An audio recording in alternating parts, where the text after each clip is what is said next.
female shooter armed with 2 assault-style rifles and a pistol has shot dead 3 adults and 3 9-year-old children at a private school in Nashville. Emergency services were called to the Covenant School in the U.S. city following reports of an active shooter event on Monday morning, the 27th of March 2023. The gunwoman, 28, also from Nashville, later died after being shot by police. Authorities were working to identify her and whether she had a connection to the church school. The victims were pronounced dead after arriving at Monroe Carell Jr. Children's Hospital and Vanderbilt University Medical Center. President Joe Biden called on Congress again to pass his assault weapons ban in the wake of the shooting. "It's heartbreaking, a family's worst nightmare," he said. The tragedy unfolded over roughly 14 minutes after 9 a.m. in the morning. At 10:13 a.m. the police received a call about an active shooter at the Presbyterian school, which has pupils aged 3 to 11.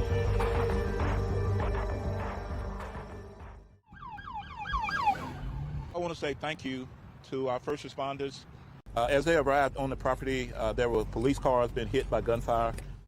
We immediately went in and addressed the threat of someone that had multiple rounds of ammunition, prepared for a confrontation with law enforcement, and we were able to stop the threat. Kids are all locked down, but we have 2 kids that we don't know where they are. Okay. Okay? Yes, ma'am.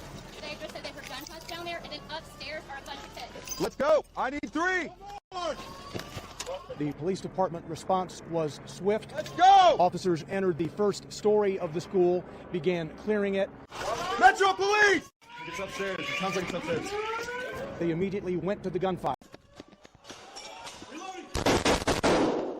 Protesters set fire to rubbish bins and threw projectiles at police in Paris, who charged at them and threw tear gas on a march against President Emmanuel Macron and his deeply unpopular pension bill.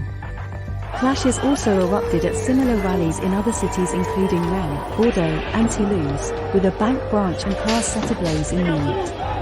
Public frustration has evolved into broader anti-Macron sentiment as there was less violence last week and rallies were relatively peaceful. One man lied motionless on the ground after being knocked out by a police charge in Paris, live footage from BFM TV showed. Earlier in the day, the government rejected unions' demand to suspend and rethink the pension bill, which raises retirement age by 2 years to 64. The protests have intensified since the government used special powers to push the bill through Parliament without a vote.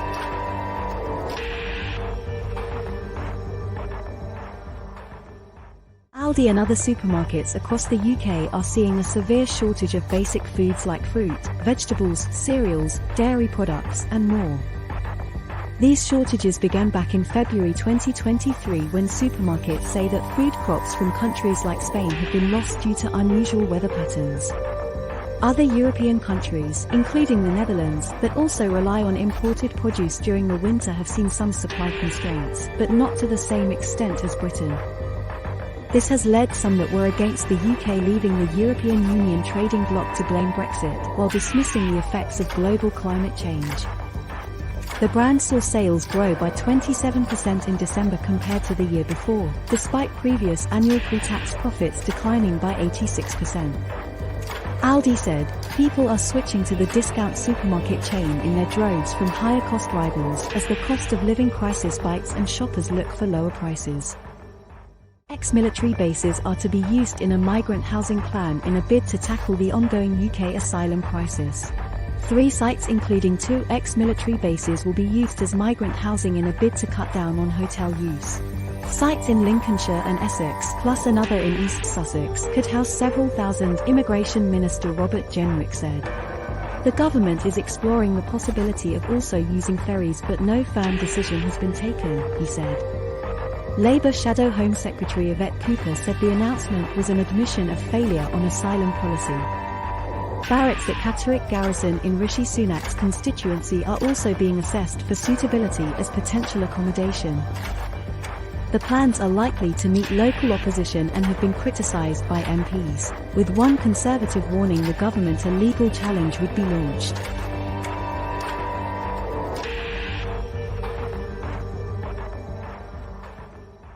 A letter, issued by the non-profit Future of Life Institute and signed by more than 1,000 people, warns of potential risks to society and civilization by AI systems in the form of economic and political disruption. Future of Life's mission is to steer transformative technology towards benefiting life and away from extreme large-scale risks, of which it lists 4. Artificial intelligence, from recommender algorithms to self-driving cars, AI is changing our lives. As the impact of this technology magnifies, so will its risks. The letter states that it is possible to have AI be a public good. Its implications on who we are, how we connect, and how we work are profound, but that AI developers must work with policymakers to dramatically accelerate development of robust AI governance systems. If not designed and developed with intention, AI will perpetuate existing inequalities without addressing the possibility of a transformational future together. Future of Life calls for an intentional pause and looks forward to us exploring this hot AI summer together. The mum of a 9-year-old girl who was gunned down in her own home has told reporters outside court she is ecstatic after Thomas Cashman was convicted of her murder. Merseyside Police and Crime Commissioner Emily Spurrell said, "There is no justice that can bring Olivia back. Today's guilty verdict will not bring their unique, chatty, beautiful little girl back, and sadly it will not end their heartache, but at least they know he is off the streets." Thomas Cashman fatally shot Olivia and injured her mother Cheryl Korbel at their Liverpool home during a botched execution of a convicted drug dealer following a chase on the 22nd of August. Cashman was widely feared in the Dovecot area of the city, where he made up to £5,000 per week as a high-level cannabis dealer, using intimidation and violence to ensure payment. Fear of reprisals meant police and prosecutors were concerned they would struggle to ever bring Olivia's masked killer to justice, but the crucial breakthrough came when a woman, who Cashman went to on the night of the murder, approached police 2 days later. Donald Trump has been indicted in Manhattan, making him the first former president in history to be charged with a crime. Trump is being charged over his role in hush money payments made to Stormy Daniels during his 2016 presidential campaign in order to suppress her story of their affair. Prosecutors have been investigating whether Trump falsified business records to cover up the payment and whether he violated campaign finance law to boost his White House run. The case, brought by District Attorney Alvin Bragg, has been expected for some time as part of a year-long investigation into Trump that started when he was president. Trump, 76, is expected to appear next week in a lower Manhattan courthouse, where he will be taken into custody, fingerprinted, photographed, and appear before a judge.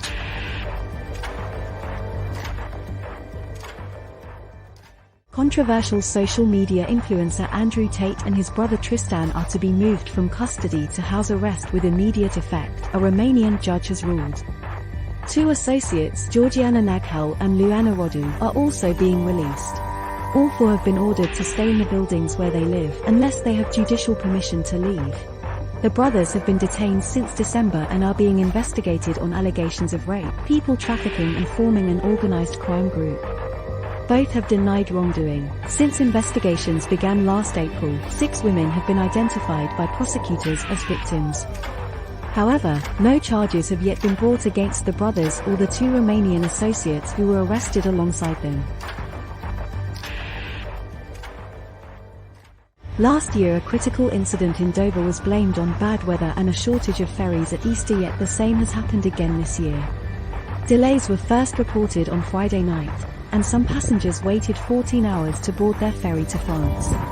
Strong winds, a large volume of coaches and slower processing times at border control have been cited as reasons, but also the extra checks imposed by the EU as a result of Brexit. Many coaches stuck in Dover have been carrying schoolchildren from different parts of the UK on school trips abroad.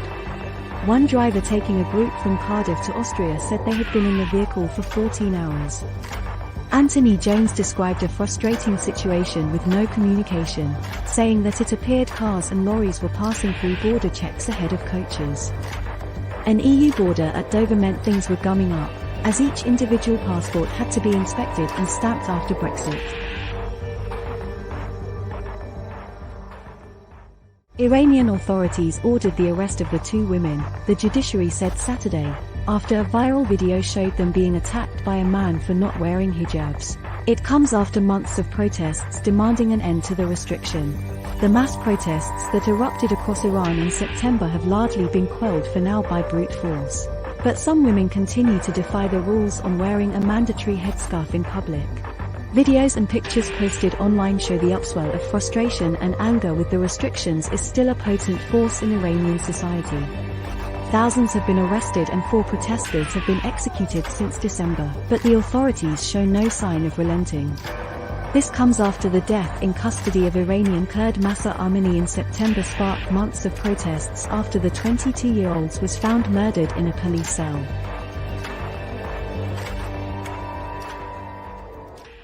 Vladlen Tatarsky, an influential pro-Russian military blogger who had 560,000 followers on Telegram, was killed in a bomb attack at an advertised meetup with subscribers. 16 other people were injured at the event in St. Petersburg, including the woman accused of planting the bomb, hidden inside a statue given to Tatarsky as a gift at the event. Tatarsky was giving a talk on his frontline reporting at the cafe owned by Yevgeny Prigozhin, leader of the fanatical religious Wagner mercenary group.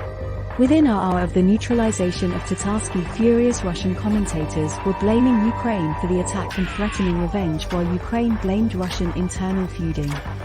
Tatarsky was hated in Ukraine after he publicly demanded that all Ukrainians be killed and robbed, but also many enemies in Russia for exposing Russian weaknesses on the battlefield.